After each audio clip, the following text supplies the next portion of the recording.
बच्चों, welcome to my channel Verma study 2020 book लाना। मैं यूपी बोर्ड के क्लास 12th के छात्रों के लिए इकोनॉमिक्स का फुल कोर्स हिंदी माध्यम से कराऊंगा।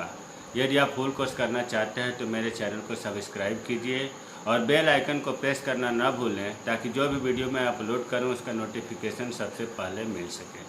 प्यारे बच्चों, आप जान रहे हैं कि कोरोना महामारी के वजह से कॉलेजों में पढ़ाई नहीं हो पा रही है, ऑनलाइन क्लासेस चल रहे हैं, जिससे यूपी सरकार अर्थात शिक्षा विभाग ने विचार करके 30% सिलेबस में कमी किया है। अब आपको उत्सुकता होगी कि कौन सा पाठ हटाया गया, कौन सा पाठ पढ़ना है, क्योंकि 30% बहुत महत्वपूर्ण है, मायने रखता है। तो आज मैं आप लोगों को वही बताऊंगा कि कौन कौन से 30% में पाठ या टॉपिक हटाए गए हैं और जो 70% बच्चे हैं वो कौन सा है। तो देखिए हमने लिखा है कि 30% पाठ्यक्रम कम किए गए हैं जो निम्नलिखित है। आपको पता है कि माइक्रो इकोनॉमिक्स, जिसको सूक्ष्म अर्थशास्त्र, व्यष्टि अर्थशास्त्र भी कहते हैं, और दूसरा समष्टि अर्थशास्त्र, जिसे माइक्रो इकोनॉमिक्स कहते हैं। तो देखिए माइक्रो इकोनॉमिक्स में इतने चीज़ कम हुआ है। जैसे परिचय में पहला चैप्टर आपको पता है कि इंट्रोडक्शन है, क्या, कैसे और किसके लिए उत्पादन किया जाए, उत्पादन की अवधारणा, उत्पादन संभावना फ्रंटियर, मतलब उत्पादन संभावना वक्र एवं अवसर लागत। प्यारे बच्चों, ये आपके इस साल 2020-21 के सिलेबस से हटा दिया गया है। और है उपभोक्ता संतुलन। उपभोक्ता संतुलन में क्या है? उपयोगिता, जिसे हम तुष्टि गुण कहते हैं, उपयोगिता का अर्थ, सीमांत उपयोगिता ह्रास नियम, सीमांत उपयोगिता विश्लेषण द्वारा उपभोक्ता संतुलन संबंधी स्थितियाँ, ये भी आपके सिलेबस से हटा दिया गया है। उत्पादनकर्ता का संतुलन अर्थ किसे कहते हैं? सीमांत राजस्व एवं सीमांत लागत के क्रम, उनकी स्थितियाँ। राजस्व का मतलब यहाँ आय से है, सीमांत आय एवं सीमांत लागत क्रम, उसकी स्थितियाँ। आपूर्ति, बाजार आपूर्ति। देखिए आपूर्ति और पूर्ति, सप्लाई एक ही चीज़ है।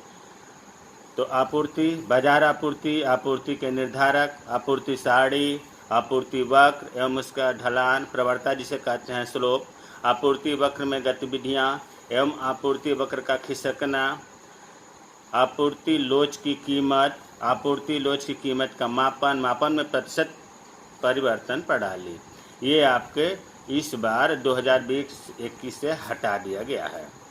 बाजार के अन्य प्रकार में आपको पूर्ण प्रतियोगिता बाजार, अपूर्ण प्रतियोगिता बाजार। अपूर्ण प्रतियोगिता के कई प्रकार होते हैं, जैसे एकाधिकार बाजार, एकाधिकार प्रतिस्पर्धा, अल्पाधिकार बाजार, अर्थ विशेषताएँ, ये आपके कोर्स से हटा दिया गया है। प्यारे बच्चों, इसे मैंने इसलिए लिख दिया ताकि आपको ये ध्यान में रखना है, ये चीज़ इस साल नई जानकारी के लिए आप पढ़ें वो अलग बात है, लेकिन कोर्स में इस साल आपको हटा दिया गया है। और दूसरी बुक जो होती है माइक्रो इकोनॉमिक्स, जिसे समष्टि अर्थशास्त्र, बृहद अर्थशास्त्र कहते हैं, इसमें मुद्रा बैंकिंग। देखिए इतना ध्यान जरूर रखना है कि जैसे मुद्रा बैंकिंग, तो इसका मतलब ये नहीं हुआ कि ये चीज़ पढ़ना ही नहीं है। मुद्रा बैंकिंग में ये टॉपिक आपको नहीं पढ़ना है। उसी तरह से ऊपर भी पूरा पाठ नहीं हटा है, पाठ में कुछ टॉपिक हटाए गए हैं। मुद्रा बैंकिंग में क्या क्या हटाया गया है? मुद्रा की मांग और पूर्ति की तरलता पर बैंक द्वारा निर्धारित दरों के अनुसार नियंत्रण, नकद आरक्षित अनुपात जिसे CRR कहते हैं, कैश रिजर्व रेशियो, साविधिक चल निधि अनुपात, repo rate RR, reverse repo rate, खुली बाजार गतिविधियाँ, निवेशक द्वारा अपनी नकदी के प्रति दी जाने वाली न्यूनतम प्रतिभूति, ये मुद्रा बैंकिंग पाठ से हटाया गया है। शासकीय घाटों के प्रकार, राजस्व घाटा, राजकोषीय घाटा, प्राथमिक घाटा एवं उनका अर्थ, खुले बाजार में, मुक्त बाजार में विनिमय दरों के निर्धारक। प्यारे बच्चों, ये भी आपको जो खुली अर्थव्यवस्था थी उसमें से ये हटाया गया है। तो हमें उम्मीद है कि जो 30% सिलेबस कम हुआ है ये आपको पता चल गया है। अब आपके मन में जागरूकता हो रही होगी कि आखिर में पढ़ना क्या है, अर्थात जो 70% बचा है वो कौन सा टॉपिक है या कौन सा पाठ है। तो मैं उसको भी लिख दिया हूँ, आप इसे स्क्रीनशॉट कर लेंगे, क्योंकि सिलेबस अगर हम पूरा पढ़ाने लगें तो काफ़ी देर होगी।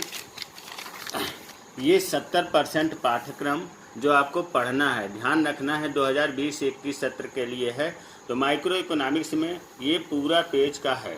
जैसे परिचय है पहला पाठ, इसमें ये चीज़ दिया हुआ है कि सूक्ष्म अर्थ मतलब सूक्ष्म अर्थशास्त्र जिसे हम कहते हैं व्यष्टि अर्थशास्त्र, और समष्टि अर्थशास्त्र का अर्थ, सकारात्मक अर्थशास्त्र एवं नियामक अधिकरण, अर्थव्यवस्था क्या है, अर्थव्यवस्था केंद्रीय समाज, ये 4 नंबर का है।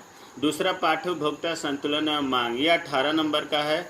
इसके में आप देखेंगे मेन पॉइंटों पर मैं नज़र डलवा दे रहा हूँ। तटस्थता वक्र के बारे में पढ़ना है, बजट सेट बजट लाइन के बारे में पढ़ना है, और उसके बाद मांग, पूरा मांग है, मांग बाजार मांग, मांग के निर्धारक, मांग अनुसूची, मांग वक्र में इसकी ढलान, मांग वक्र में गतिविधियाँ, मांग वक्र का खिसकाव, मांग लोच की कीमत, लोच की कीमत को प्रभावित करने वाले कारक, मांग लोच की कीमत का मापन, मापन में प्रतिशत परिवर्तन महत्वपूर्ण है। तीसरा यूनिट है उत्पादनकर्ता का व्यवहार एवं आपूर्ति। इसमें से 18 नंबर का क्वेश्चन आएगा। इसमें उत्पादन की परिभाषा, अर्थ, अंशकालिक, अंशकालिक मीन्स अल्पकालिक, दीर्घकालिक, कुल उत्पाद, औसत उत्पाद, सीमांत उत्पाद, लागत के बारे में पढ़ना है, अल्पकालीन लागत जिसे अंशकालिक लागत कहते हैं, कुल लागत, कुल निर्धारित लागत अर्थात कुल फिक्स्ड लागत, कुल परिवर्तनशील लागत है ना, ABC, औसत लागत, एवरेज कास्ट, औसत निर्धारित लागत, AFC, औसत परिवर्तनशील लागत। प्यारे बच्चों, ये आप सिलेबस है, ये वैसे मैंने पढ़ा दिया है। बाजारों के प्रकार एवं साधारण युक्तियों के साथ आदर्श प्रतिस्पर्धा की स्थिति में मूल्य निर्धारण, इसमें से 10 नंबर का आएगा।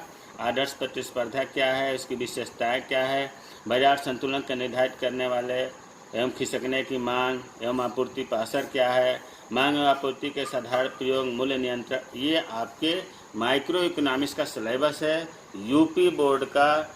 इसमें आपको क्वेश्चन इसी से बनेंगे। और दूसरी जो बुक है जिसको कहते हैं समष्टि अर्थशास्त्र या बृहद अर्थशास्त्र माइक्रो इकोनॉमिक्स, इसमें आपका महत्वपूर्ण जो 5वां यूनिट है उसी के आगे बढ़ गया है।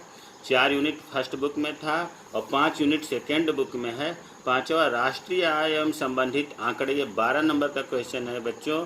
इसमें आपको पढ़ेंगे, इसमें उपभोग में आने वाली वस्तुएं, पूंजीगत माल या पूंजीगत वस्तुएं, अंतिम वस्तुएं, मध्यवर्ती वस्तुएं, स्टॉक प्रवाह, आधारभूत निवेश मूल्य ह्रास, आय का प्रवाह, 2 क्षेत्रीय मॉडल में राष्ट्रीय आय की गणना करने की विधियाँ, 3 विधियाँ हैं, उत्पादन गणना विधि, आय गणना विधि, व्यय विधि, राष्ट्रीय आय के संबंधित आंकड़े।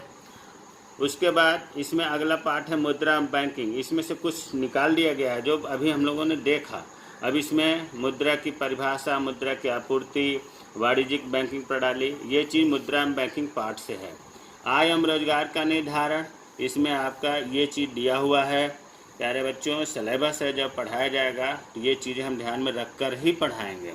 सरकारी बजट एवं अर्थव्यवस्था, इसमें से कुछ निकाल दिया गया है, लेकिन कुछ अभी आपको पढ़ना है कि सरकारी बजट का अर्थ क्या है, उद्देश्य क्या है, उसके अवयव क्या है, राजस्व प्राप्तियाँ क्या है, पूंजीगत व्यय क्या है, व्यय का वर्गीकरण करना है। भुगतान संतुलन खाता, उसके बारे में घाटा अर्थ क्या है, विदेशी मुद्रा विनिमय क्या है।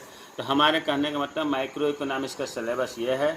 आप इसे स्क्रीनशॉट ले लेंगे या देख लेंगे। तो मैं आप लोगों को सिलेबस बता दिया, जो 30% कम हुआ वो भी बता दिया, जो से 70% पढ़ना है वो भी बता दिया। मेरे चैनल को सब्सक्राइब कीजिए, वीडियो को शेयर और लाइक कीजिए। जय हिंद, जय भारत।